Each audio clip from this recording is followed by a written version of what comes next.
Alrighty, folks. Alrighty, let's go ahead and get started. Am I on? Can you hear me? There we go. There we are. Okay. Before I get to the talk itself, I'd like to bring up a possibility for service in that since around 2006 or so, most of that time we meaning Arizona Origin Science Association, has had a division down here in Cochise County. But on a couple of occasions, the person who would be our local person running the show down here moved away. You know, the population down here is somewhat mobile, transient, to say the least, right? And so for a while we've been without that person down here to organize meetings. AZOSA, statewide, we supply the speakers, whether they be speakers from in-state or out-of-state. Occasionally we even have one from out-of-country. So that would not be an issue. The issue would be just simply be the person who would do the local publicity and also to confirm the location, a venue for a presentation. Pastor Mark's been very gracious, and we've been able to have a majority of our meetings here at this church. But it's good to have it move around once in a while and have other locations as well. So we're looking for someone who would be willing to step up and be that local representative. We call him actually a vice president for Cochise Division, to do the publicity and to secure the venue. And so if one or more of you are interested in doing that, because you can form a team actually to make sure that lots of different types of publicity are carried out. Come up and talk to me after this second presentation if you're interested in doing that. We appreciate it. We have divisions in Maricopa County. We actually meet in two different locations in the Phoenix area because it's so spread out, east and west sides. In Tucson for the Pima division, in Payson for the Gila division, and in Lake Havasu City for the Mojave division, and in Prescott for the Yavapai division. And last month we inaugurated in Shoalo, the Navajo division. So we're rebooting Cochise division, and Pastor Mark very graciously himself took on the task of promoting this meeting, but that's not his job. And so we're looking for someone locally here to take over and do that. So if you're interested, please come up and talk with me afterwards. So now we're going to talk about vestigial organs. So a vestige is something that is left over, a trace of whatever you're talking about. So a vestigial organ would be this concept that there are organs or structures left over, abandoned in the course of evolution, that at one point in time had a useful function, but no longer do. And this is totally a construct of evolutionary assumption. Now, 120 years ago, there was a list of some 100 structures or organs in people and other animals that were listed, I say other animals, people and animals, that were listed as being vestiges, vestigial leftovers. Well, when you teach kids evolution, they think like animals, and you can do things like animals, right? That's why we have so many problems today. Well, there's a parallel to this in that when it was first understood that only 1.5% of our DNA is responsible for the production of protein, and that 98.5% of our DNA is not, it was assumed, and there's that word again, by evolutionists that the rest of that DNA was leftover junk from the evolutionary process. And they called it junk DNA. Well, so what year is this? 2020. So just almost 20 years ago, the Human Genome Project was, basically completed, in which they were succeeding in sequencing the bases, the DNA elements, the CTGA letters, cytosine, guanine, thymine, and adenine, that make up our DNA code.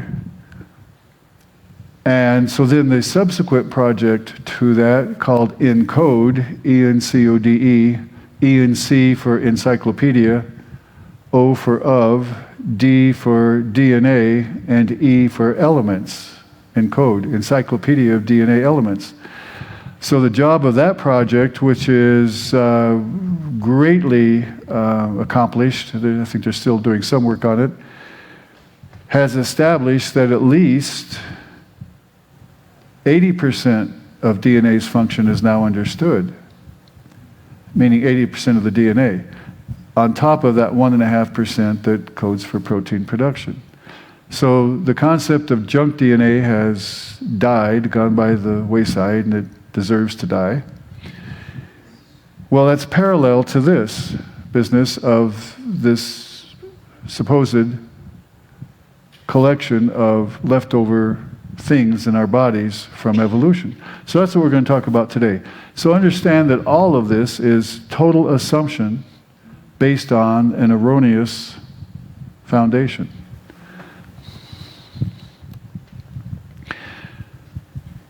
So, what does he say? Luckily, the troublemaker was this vestigial part, so I just popped it out. No problem. Wouldn't it be nice if that was reality? So, vestigial organs are degenerate or imperfectly developed organs or structures having little or no utility, but which in an earlier stage did perform a useful function. So from this assumed assertion, it follows that evolution actually took place. So again, it's circular reasoning, once again. The two things you have to be an evolutionist: imagination and circular reasoning. Sounds very scientific, doesn't it? So let's take a look and see at some of the things that have been considered vestigial organs in the past. So one of the things we were taught in high school, and I'll see gill slits. How many of you remember being taught that we had gill slits? Okay, about half of you. All right. So these things in the region of the neck were labeled gill slits because of evolutionary assumption. Another one was the yolk sac. Okay, that this was a yolk sac, that because we supposedly evolved through these stages of fish, amphibian, reptile, finally mammal, and primate and human, that there was a yolk sac. And then tail, that we had a tail. In the common vernacular, we talk about falling on our tailbone. Well, let's take a look at what these things really are. First of all, the appropriate term is not gill slits, but pharyngeal pouches. The pharynx is the medical term for the throat. So these are pouches just alongside the throat. Well, there's several of them. And the first one formed the lining of the middle ear and what we call the eustachian tube. And so it's not a gill slit, but instead is this. And so you're going to see a red outline pop up here, and that outlines the middle ear and the eustachian tube, which is what connects the middle ear to your throat. And this is what you need to have open so you can equalize the pressure in your middle ear as you ascend to the top of, let's say, Mount Graham or Mount Lemmon in this part of the state, and not have your eardrum bulging because of the difference in pressure and decrease your hearing because it can't vibrate as well. That's why you instinctively pop your jaw or chew gum or do something like that to equalize the pressure. So these two structures, the middle ear and the eustachian tube, form from that first pharyngeal pouch. By the way, one of the reasons young, smaller children have a much more frequent problem with middle ear infections is because when they get a cold, a common cold with a virus, the inflammation causing the swelling in that eustachian tube blocks it from being able to drain, and then the fluid collects in the middle ear and then an infection occurs. Okay, with the second pharyngeal pouch, the tonsils develop. And so again, no gill slits. And here we see what we refer to as tonsils commonly are actually the palatine tonsils next to the palate, the soft part of the roof of the mouth. And then the third pouch develops into the thymus. And just one of you was talking with me about thymus today. Where are you? Mentioning thymus. There you are. There you are. Thymus is a gland that works very hard in the newborn and very young age, because its job is to check out your immune cells to see if your immune cells will make antibodies to you or not. Because the cells, the plasma cells that make your antibodies, the antibodies are made by, let's talk it like a slot machine in a part of your DNA, where you can get all sorts of different combinations of certain stretches of your DNA to be able to make millions of different kinds of these, and I mean millions literally, different kinds of antibodies. So what your body does is it indiscriminately makes all these zillions of different kinds of antibodies. The job of the thymus is to see if any of those particular antibodies made will react with your own cells. So the job of the thymus is to take those cells out of commission so that you don't make antibodies to yourself, so that you don't have what's called autoimmune diseases. Okay, you may have heard of autoimmune diseases. For example, there's one that you might know of called lupus, that these people, unfortunate people, make antibodies to their own tissues. And there's many different kinds of these autoimmune diseases depending upon which tissue you make your antibodies against yourself to. So the job of the thymus is to identify those cells that would make antibodies to self and then purposely program those cells to die. Program death for those cells. So that's the job of the thymus. So it has an extremely important function. And also the inferior parathyroid glands. And in the fourth pouch, here's a picture of the thymus. It's located, it's very large in the newborn. And then as you get older, it shrinks because by then it's done its job. And then the third, along with the fourth, the inferior and superior parathyroid glands, they are what responsible for the function of regulating your calcium levels. So there you see the arrows pointing to the two left parathyroid glands, superior and inferior, and the squares, the right inferior and superior parathyroid glands. Then we come to the yolk sac, and that's, again, a term improperly named from evolutionary assumption. It's actually the site of embryonic blood formation. In other words, in the very earliest stages of life, that's where the blood cells are made, is in this thing that's properly called the umbilical vesicle. Now, why would blood be made there? Where do you make blood in your bodies? Bone marrow. So in these very early stages of development, there are no bones, so there needs to be some other place to make blood. So this is a very fascinating thing, is that we'll change the name from yolk sac to umbilical vessel. That's the proper name for it. And I should mention, the thing never had yolk, had nothing to do with yolk. It's a bad yolk, and that yolk is upon you. All right? So, umbilical vesicle. If I catch you saying yolk sac, I'll throw an egg at you. All right? A rotten one with hydrogen sulfide. Oh, all right. Well, in roughly the first third of life, inside the uterus, that's where blood is made, a little less than a third, and then it shifts to the liver and spleen as the site of blood formation, liver and spleen.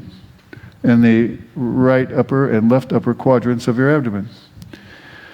Well, in that last third of life in the uterus, then it shifts to the bones, because by this time now you have nice bones. All right, and so now that's where the blood cells will be made for the rest of your life.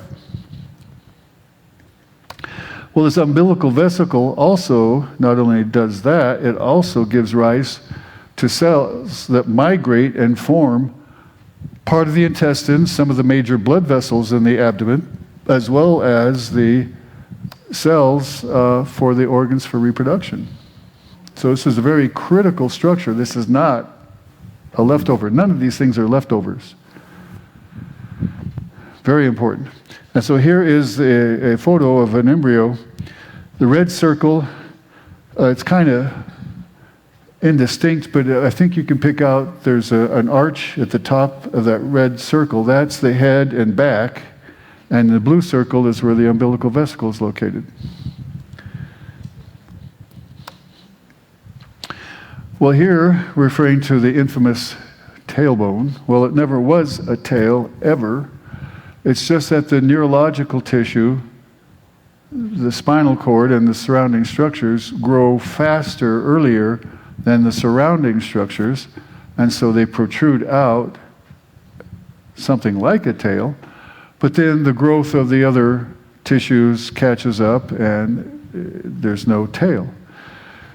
The proper term is the coccyx. The lowermost part of the spine is the coccyx. So if you break your, quote, tailbone, you break your coccyx.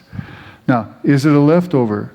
Well, ask someone who has fractured their tailbone and ask them how it feels to stand up, sit down, and have a bowel movement. And they'll tell you it is extremely painful because that is the site of attachment there, the coccyx, for these muscles that we use to stand up, sit down, and have a bowel movement. Extremely important anchor for muscle attachment. Including, everyone knows about the gluteus maximus, right? That's what makes your rear end as large as it is. Maybe with some additional padding. And then here is an x-ray trying to show you the fracture of the coccyx but with the arrow, but it's really tough to see because of the overlying tissue. But the patient will certainly let you know about the pain. All right, so it is a coccyx. It is not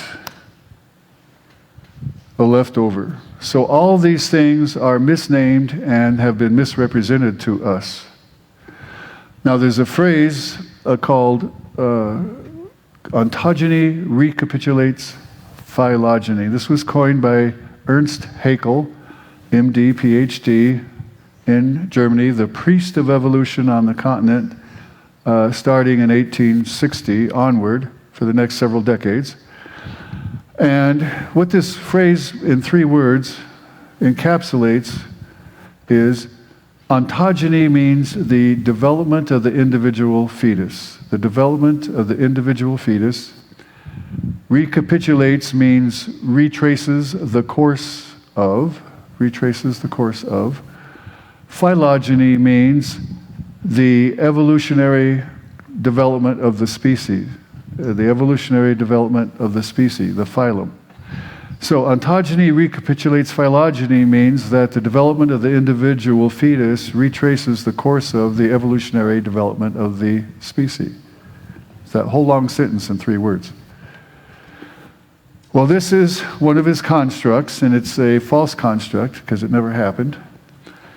And he gave it this term, biogenetic law, to try and make it sound fancy and real.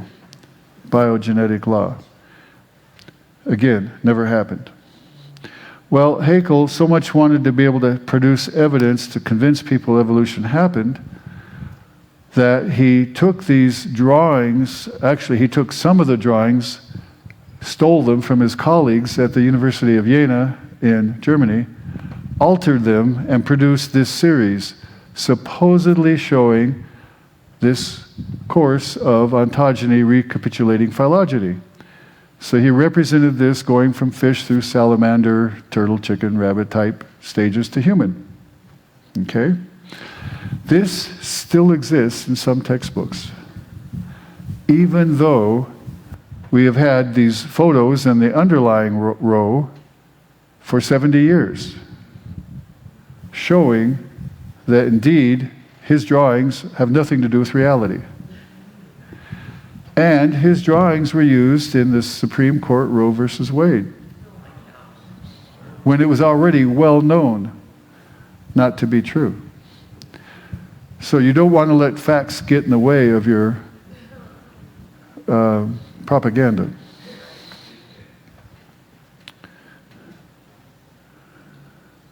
Well, not only did he commit fraud, he was actually accused of fraud by the university court from fellow professors, and he weaseled out of it by blaming it on the draftsman who drew the pictures.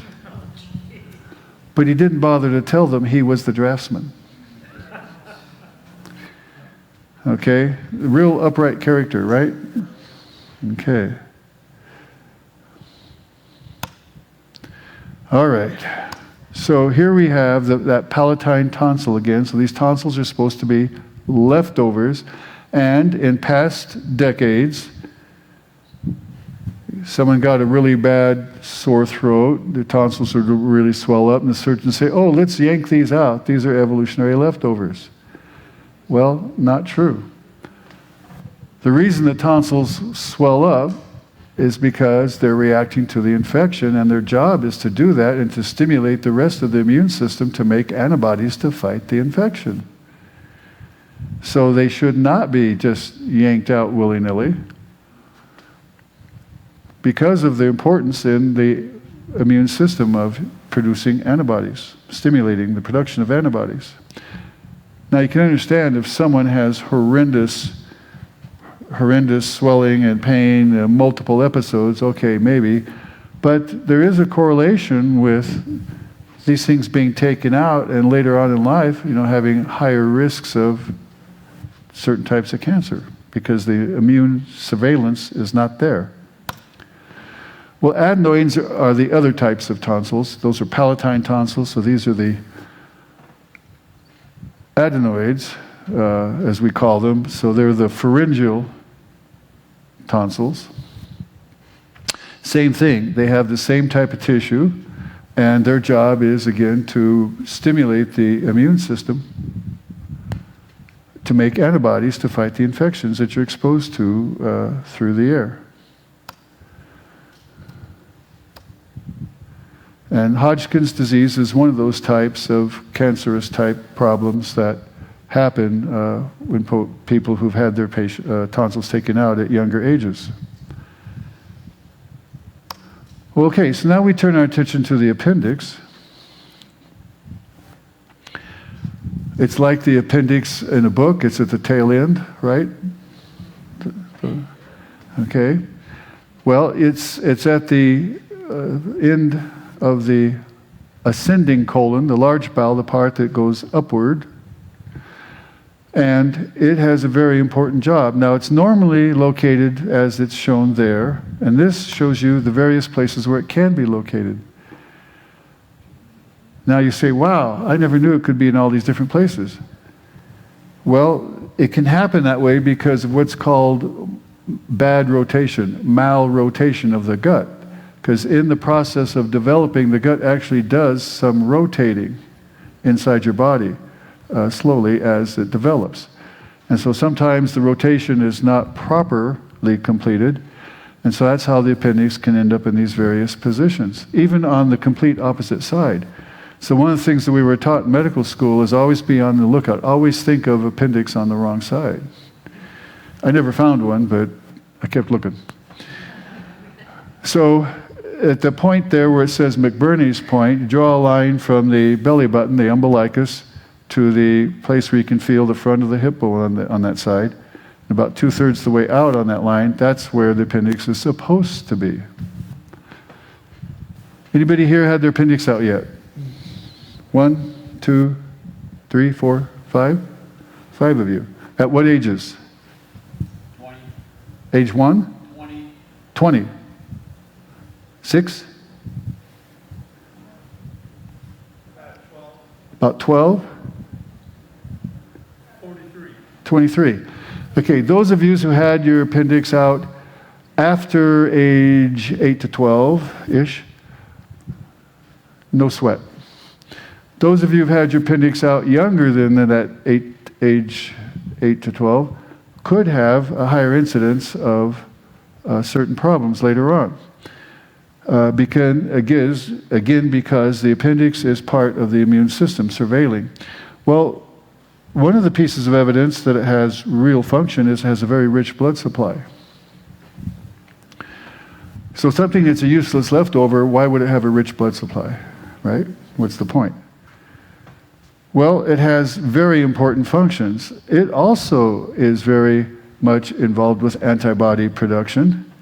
The cells in that lining of the appendix respond to infection in the gut and stimulates the production of what are called IgA, immunoglobulin A antibodies, which are in the secretions in your body. So these would be secreted into the fluid in the gut to fight infection in the gut.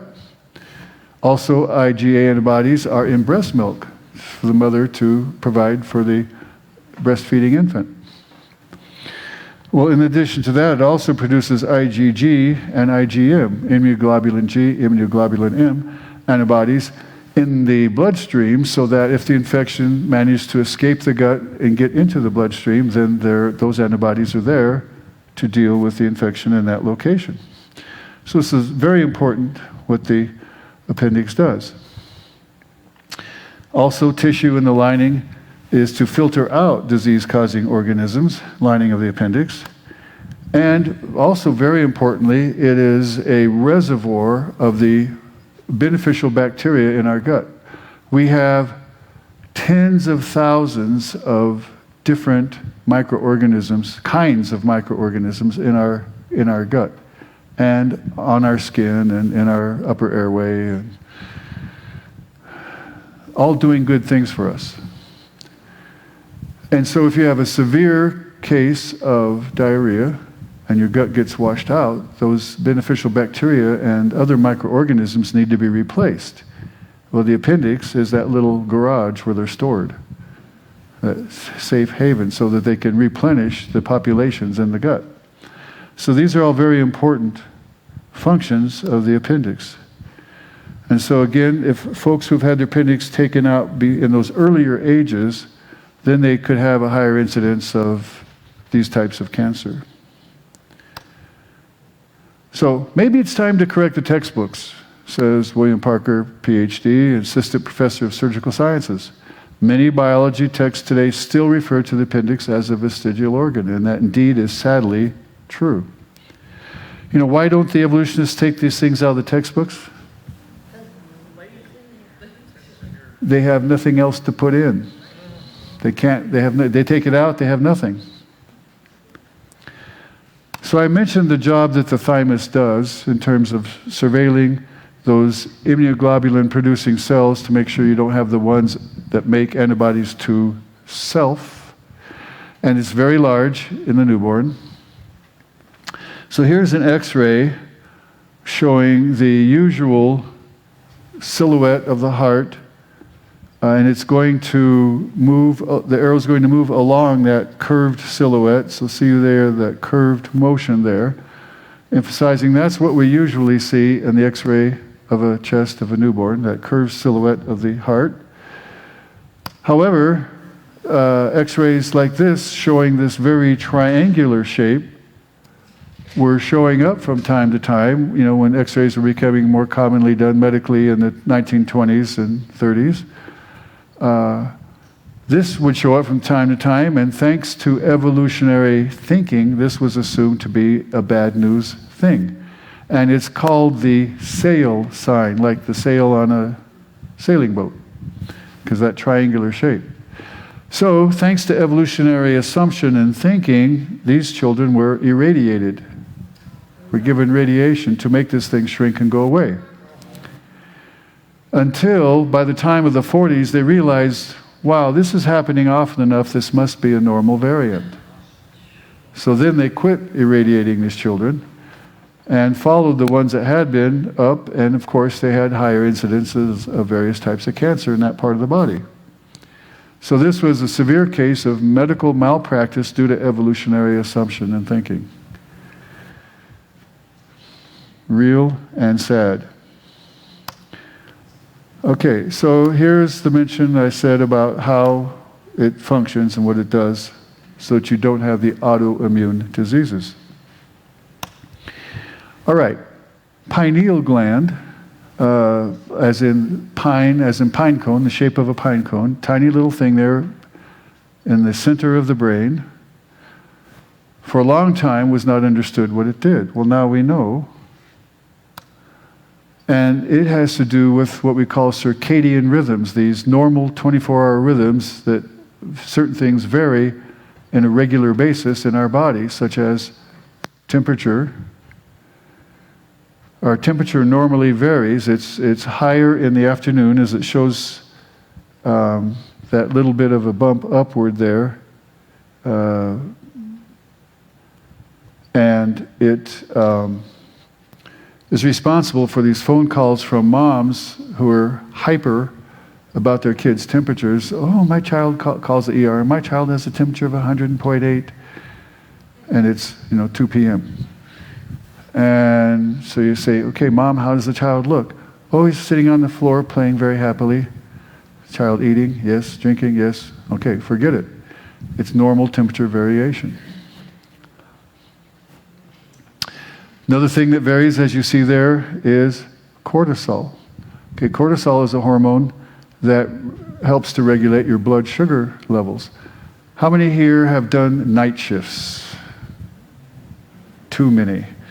Okay, like me. I've done so many night shifts in the emergency department I can't count them. And also when you're in training as a resident, you do night shifts every third or fourth night on top of your day shifts. At least in the bad old days when I trained. Nowadays, they don't do that. They also don't get enough experience these days. So your cortisol levels take a dive in those early morning hours. And that's why you feel like you're absolutely dragging and just can barely make it. And then around 5:36 a.m., you feel much more peppy because your cortisol levels go back up again. And then you feel like, okay, I can survive to the end of the shift and make it. Okay, so those are two of the things that vary that way. Then the other one is melatonin. And some of you may have experience taking melatonin, try to help adjust it to a new time zone with jet lag. Anybody do that? Yeah? Quite a number of you. All right. It helps to reset that sleep cycle so that you can sleep at night where it is you are instead of being up all night and wanting to sleep in the daytime. Okay, so these circadian rhythms persist even when a person is in total darkness, because that's what happens with these hormones and these regulatory systems. I just have to apologize here. I forgot to change this part from Russian to English. Sorry. Okay. So what it talks about is stimulating the elaboration of melatonin. That's what that says in Russian. So that these levels, these rhythms persist. Doggone. So less light reaches the eyes. And so what happens for these natives in the very far north regions, such as the Eskimos or the Lapps in Scandinavia, is they will not get the normal variation of hormone production regarding the sex hormones, and so ovulation will decrease, for example, in the females. That's one of the things that happens for those folks who live way up there. So that's trying to show that ovulation doesn't happen until it gets light again. And in here, melatonin, the effect on trying to deal with jet lag. And there you see that surge of melatonin as it gets dark in the later PM hours. That's why you start yawning and get sleepy. We were built to sleep when the sun goes down and to get up when the sun gets up. That was God's intent. All right, so it's well established now that the pineal has lots of functions and is not a useless leftover. Well, here now we switch to a very different thing, and that would be this little fold on the inside corner of our eyes. It's called the plica semilunaris, which means the half-moon fold. Half-moon fold. And it's a great place for when you wake up that you want to put your finger and get that stuff that accumulates there out of your eye, right? We call it, the sleeper. Well, its job is to collect the stuff that is cleaned off your cornea, either by tears or by blinking, that collects down at that corner, and then remove it, get it out of there so that your cornea is clear. It has nothing to do with the motion of your eye. Well, I shouldn't say motion. Actually, it does allow you to look a little more laterally off to the side when you want to really look way out there. That it does do. But it does not have anything to do with protecting third, quote, eyelid, such as what birds have. And you can see here that they managed to catch it about 2/3 of the way, moving across the eye, so you can see where that membrane is and isn't. It's clear. It's called the nictitating membrane. And what basically it's a windshield. So when the bird is flying, things that are in the air strike that membrane instead of the cornea, so that the cornea is protected. And then when it's not flying, then it can let it retract and, see quite sharply. So it's for flight protection. So evolutionists tried to say that this fold, this plica semilunaris, is a leftover of this nictitating membrane type thing. But not the case. So it collects the foreign bodies that are on the cornea that we blink and tear. Also secretes a component of tear fluid, mucin, to help lubricate the eye. And because we have to keep the eye moist, or else the cornea dries out, then it becomes cloudy, then you can't see. And that's why in patients who are in coma or decreased level of consciousness who are not able to blink to keep the eye moist, nurses have to apply periodically artificial tears to make sure the cornea doesn't dry out, or else tape the eye shut to protect the cornea. Well, here is Mr. Unibrow. All right. So, eyebrows, we were told in the past, were useless leftovers from evolution from when we were hairier creatures, and so this poor guy would be considered to be less evolved in the evolutionary way of thinking. But the job of the eyebrows is to protect the eyes, so that, for example, sweat, as we're laboring, doesn't roll into the eye itself. And if you've ever had sweat get into your eye, it stings, doesn't it? Yeah, it's not a happy feeling. So it's to deflect and protect the eyes from sweat. So there you can see there's a drop of sweat getting ready to hit the eye. And also, as an early trigger, when something gets too close to us, to protect our eyes so we can close our eyes and not have damage to our eyes. So eyelashes help with that. And then there's the cosmetic function. I'd like to know how many billions of dollars are spent a year by women in this country about eyelashes, mascara, and all that stuff, All right. So here we have the business of hair in general. And, are we supposed to be these total hairy creatures or not? We spend a lot of money on hair products for aesthetic purposes, I'll put it that way, instead of saying vanity. People who have too much body hair want to get rid of it, so you can get it waxed or lased or whatever, or all these other things that they invent to deal with it. Or if someone has straight hair, they want curly. If someone has curly hair, they want straight, right? It works that way. So all that money spent on oxidizing and reducing the cysteine bonds in the hair to straighten or curl. And then we have Chewbacca here, okay? So, Chewbacca is the example of the totally hairy person here. That for poor unfortunate person, that is the real deal.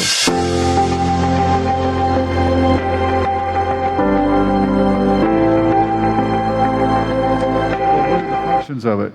Preservation of body heat, all right, and I'll talk a bit about that in a second. Also for cooling, because if you get sweat collecting in your hair, then it helps to cool you, and when we're out there laboring and it's way too hot. Protection in the sense of padding.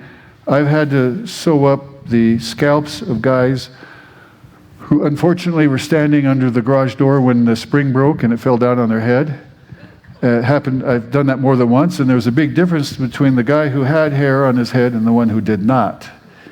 The laceration was much longer and deeper in the guy who did not have hair than the one who did, because of that padding diffusing the force of the garage door hitting the scalp. Also protection in the sense of sensing something out there and getting ready to touch you that maybe you don't want touching you. And in good old aesthetics as well. So here's this fellow with his fantastic mustache and beard. And then, as I said, being able to sense something getting ready to touch you. And so here you see the diagram showing an individual hair and its connection to nerves as well as blood vessels. And there's a muscle, a small, thin strand of smooth muscle that will make the hair stand up more or magnify the sensation when the hair is touched. So here you see these, what we would call goosebumps, where the hair has been made to stand up straight by that smooth muscle. And that would be either in response to cold or fear, right? Sometimes some people get goosebumps when they're frightened severely. Well, these goosebumps are supposedly leftovers of when there were like these quill-like structures where the quills attach to the skin of the bird. But that's not, that's a way out wrong thought. But we do get goosebumps as part of warming. So the first thing that happens in your extremities, what happens when you get cold? What's the first thing that happens? Your blood vessels in your arms and legs constrict to preserve that core body heat, to keep your heat concentrated in your core. So that's the first thing, in the skin of your extremities. And so the extremities become pounding with sledgehammers, doing something that's very exertional. We burn up glucose to fuel that activity, but the body is actually much more efficient than man-made machines. Man-made machines are about 20% efficient in the use of the energy supplied. The body is roughly 50% efficient. So that 50% that's lost is heat generated. Well, it's useful in the sense that that's how we maintain our body temperature at 98.6 on average. By the way, a rabbit trail. Why is our normal body temperature 98.6, not 100? It's an average, but why is the average not 100 instead of 98.6? Say what? Nobody's perfect. Nobody's perfect. Well, in a sense, you're right. Here's the story. Dr. Fahrenheit, after whom the scale is named, used his wife to calibrate the thermometer so that normal would be 100. But he didn't know two things. One, that she was pregnant. And number two, that normal body temperature in pregnancy is higher than non-pregnant people.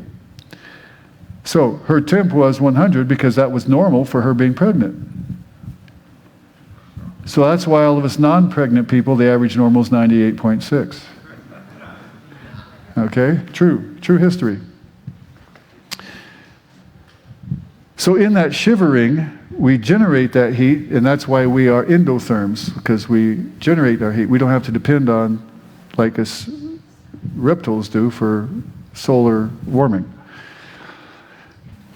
to warm up. So that's why we have the shivering, is to generate that heat from that purposefully uncoordinated skeletal muscle contraction. Well, why is it purposefully uncoordinated? So that you actually shiver. So that you're not bopping yourself or kicking yourself or whatever, right? And so there is that muscle there causing that to stand up, the erector pili muscle. So that's why we get goosebumps. Wisdom teeth, another supposed evolutionary leftover. So I've highlighted 4 of them, the rearmost, the posteriormost. Wisdom, why? Because they usually aren't developing and erupting until the later teen years, early 20s of age. So hopefully by then you've obtained some wisdom, hopefully. However, as we see in chunks of our population today out there in the streets rioting, there's not much wisdom there at all. And those are mostly young folks doing that, who are not thinking for themselves. So a fellow named Lamarck, an evolutionist, had this thought that if you use it, it develops, gets bigger. If you don't use it, you lose it. Okay, so this kind of thinking was applied to wisdom teeth. So if we're not chewing bones and other things because we're not cavemen any longer, then our jaws aren't developing as much, and so there's no space for those wisdom teeth. That's that kind of thinking. But it doesn't work that way genetically. In other words, if you're Arnold Schwarzenegger and you have a son, he should have bigger muscles than everybody else. That's not the way it works. But that would be the analogy to this thinking about wisdom teeth. So maybe it's breastfeeding or diet. They're not really sure. I haven't really figured that out yet. Is it genetics? Possibly. So here is a business with Arnie and his development. So as I said, then his kid should be, if he had a boy, would be more muscular, or the business of the wisdom teeth, there would be more space for the wisdom teeth. So here is showing our first offspring, our eldest, and that's his panoramic x-ray showing those 4 non-descended wisdom teeth that were impacted and were in improper orientation. So imagine there is a genetic component, because both my wife and I, Patty sitting back there, and both she and I had to have our wisdom teeth taken out, and all 3 of our offspring did as well. Isn't it fun watching them after they come out of the anesthesia and the funny things they do and say? So, external ear muscles. All right, so this is supposedly an evolutionary leftover from folks who can wiggle their ears. Yeah, you can see that. So, of course, that has nothing to do with being a rabbit. It's a matter of contraction of the external ear muscles so that the blood supply can be stimulated. I'm going to go back to show you those muscles there. To stimulate the blood supply to the ear, external ear, to warm it up. On one of my mission trips to Russia, I was there very late October one year, and went outside to go down the street to do some witnessing, and I had this sudden onset of horrendous scalp pain, phenomenally severe scalp pain. And I mentioned to the folks with me, I said, man, I've got this instant headache here. Well, they knew what was going on. So one of them gave me one of those Russian fur caps, the round kind of a thing. I put it on, and the headache instantly went away. It was intense spasm of these muscles, trying to warm up the ears. And I learned a very personal lesson there. One of my favorites is this one. So this is showing the lower leg, the calf, from the backside. And that large muscle there is the gastrocnemius. And there's this very small muscle that is buried under it. The soleus is the large one there also, more superficial. And then buried is the plantaris, that little small thing you see up there. It's only about 3% of the total muscle mass in that region. And so that was assumed to be a leftover. How can it possibly be useful if it has such tiny amount of muscle? Well, it turns out that it's extremely rich in these sensory organs buried in the muscle itself that are able to sense motion, degree of motion, and the intensity. And so that these are very important to be allowing athletes, such as, well, any athletic thing, but, if it's a ice skater or, someone going up to do a layup or someone to go up catch a pass in football or, anybody's, baseball, whatever, these things are necessary for positional sense of where you're at and where you're going and how fast you're going in your leg. So these are very important sensory structures called muscle spindles. And so the stretch and the speed of the stretch is what they send to the brain, so the brain knows what you're doing and if you need to apply more or less effort. So it's, only 3% of the muscle mass, so that's why it's assumed. But it yet is so rich in these sensory structures, 5 times greater than the other muscles. So very important for this motion detecting within the muscle. Another one is having extra nipples. Now, as you know from the animals, they'll have 2 rows of nipples, and those that are supposed to have multiple offspring, such as cats, dogs, pigs, for example. And so they occur in 2 lines. Well, we occasionally will have an extra nipple here or there. But if they were leftovers of evolution, they should be in those 2 lines, those 2 locations. But that's not what happens. They occur, as you see here, in the armpit, the axilla, or the back of the shoulder, bottom of the foot, on the knee, all over the place. So these are mutations. And mutations are loss of information causing disease or death, or something going wrong. Not an evolutionary leftover. So a big question I've been asked more than once is, why do men have nipples since we don't breastfeed? Well, that would be for sexual stimulation. Which leads us to the only true vestigial organ in men. What would that be? Ladies? It would be the brain, the male brain. The male brain. So here you see these different components of the male brain where it's labeled as inability to ask for directions, love for beer and whiskey, ball sports, TV, math stuff, commitment molecule, interruption lobe, resting lobe, computer programming lobe, Joe Walker, air guitar, listening particle. My wife will tell you I have the listening particle. And then there's the atom of personal hygiene. All right? Okay. So, the phrase ontogeny recapitulates phylogeny simply does not occur in reality. It's a total lie based on deliberately falsified drawings, ignorance and arrogance. And that's, look, as you saw in example after example, it was because of ignorance, not knowing what the thing did. So in the ignorance, the arrogance of assuming it was a leftover that had no role. Ignorance plus arrogance, that kind of sums up a lot of evolutionary way of thinking. Okay, there are no vestigial organs. Everything was created with a function. So here in Isaiah, for my thoughts are not your thoughts, nor are your ways my ways, says the Lord. For as the heavens are higher than the earth, so are my ways higher than your ways, and my thoughts higher than your thoughts. And this is so true. Even today, we think we know so much, but as we learn more, we find out there's so much more we still don't know. And this is especially true at the molecular level in biology, biochemistry, genetics.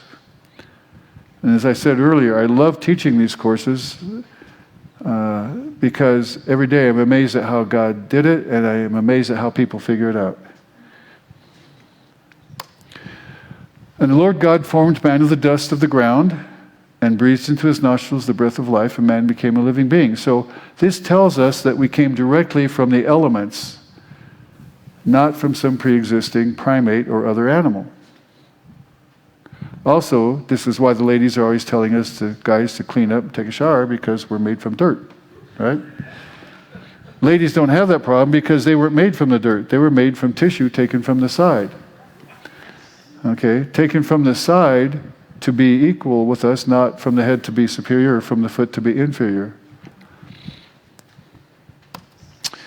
So God created man in his own image, and in the image of God he created him, male and female he created them.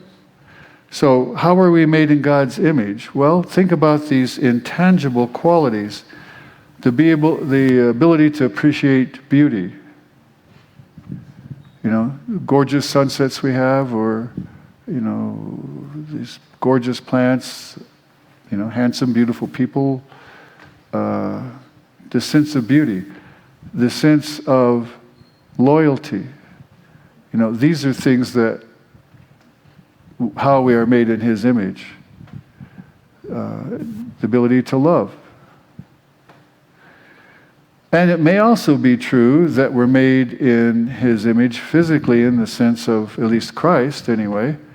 I'm reading for the second time, because this book is so fascinating and so not just full of hope, but even far greater than that, called Imagine Heaven. And it's a compilation from studies, and each study might have dozens or hundreds of people, and hundreds of these studies from all around the world of people who've had these near-death experiences and who come back. And what they describe in terms of what they see, hear, smell, as they are briefly in heaven, and including Christ still looking as a human being and having those same human physical attributes. Very interesting book. Imagine Heaven. This is the website for AZOSA, AZOSA.org. There is a series of 18 PowerPoints covering in gory detail on a nearly verse-by-verse basis the first 11 chapters of Genesis, emphasizing the creation angle, illustrated by art, different forms of art, photographs, painting, stained glass, sculpture, whatever, in question and answer format. It's very straightforward. A grade school kid can understand it. I highly recommend it, and it's there in English and Spanish and in Russian, if you know speakers of those languages. Very good resource. And then, of course, we have the resources here today. I hope you make use of them, not just for yourself, but already, as some people have talked with me, looking for things that are specific for friends that you have or relatives who have a sticking point that need to get cleared up. So those are invaluable tools. And I guess since this is September, I can kind of do what the stores do and say, start thinking about Christmas and Christmas gifts over here. So next year it'll be August, you know, or it's ridiculous how early it gets. All right, so do you have any questions?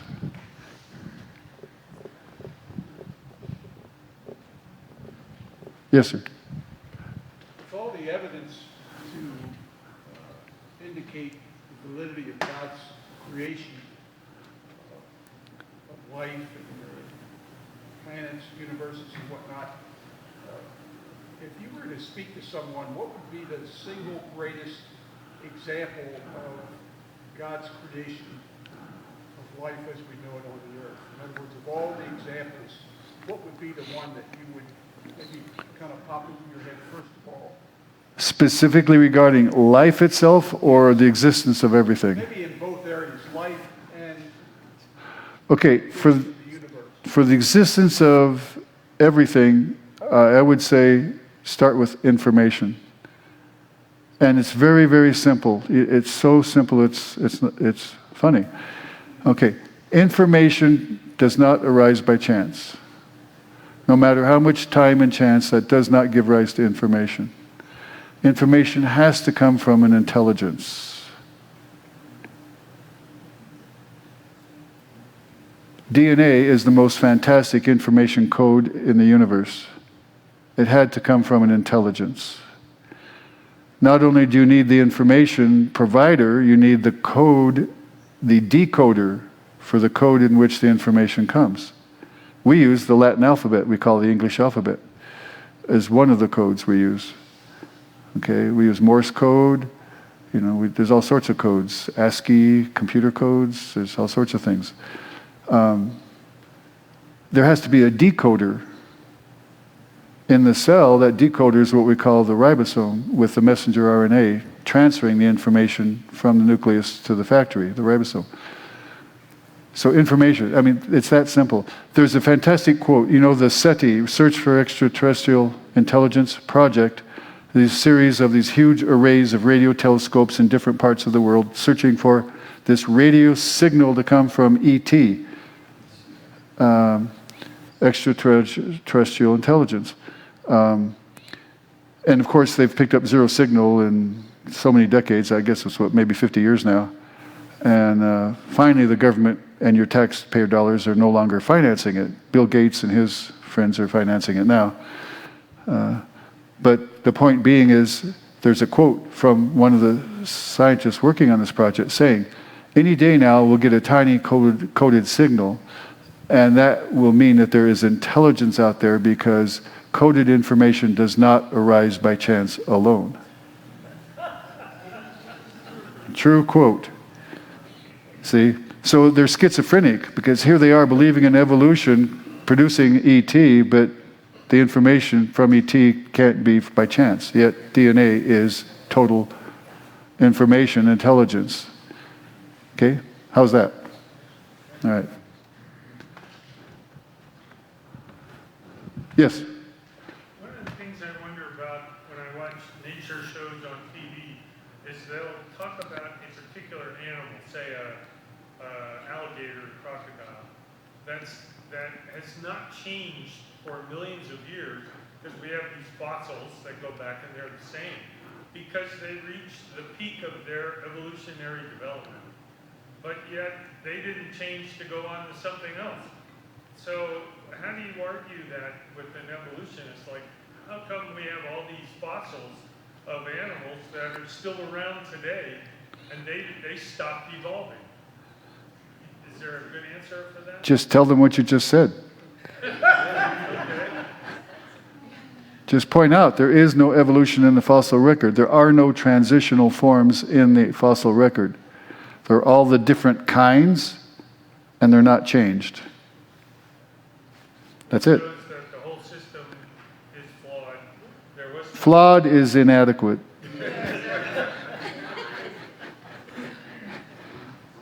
Okay? okay. All right. Yes, sir. When you were talking about wisdom teeth, Yeah. I may have missed it, but so many of us have to have them pulled out because of impact, big impact. That's obviously not for evolution, but why is that? Well, they don't really know for sure. They were saying it may be there's a genetic component. Maybe it's tied to whether that person as newborn was breastfed or not. Don't really know for sure. That's one of the many things we don't yet know. So no, you didn't miss anything. Yes. So would the point of that be that we shouldn't be making assumptions as to why they're there because we simply don't have the information yet to make that statement? Okay. Well, they're there because they assist in the grinding, and the molars. The wisdom tooth is a molar, and the molars are there for grinding food as opposed to ripping or tearing. And yeah, we can survive without them, but we don't have as much grinding capacity, and we should chew longer, which most of us don't do anyway adequately, right? We're too busy wolfing it down. But it's not evidence for evolution. It's just things not going as well as they should, which is what happens. I mean, everything left to its lonesome will not function as well as it would originally.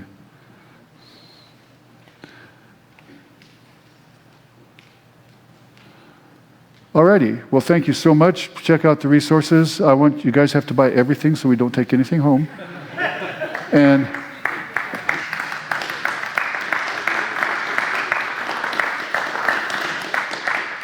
And if any of you are interested in taking on local leadership, let us know.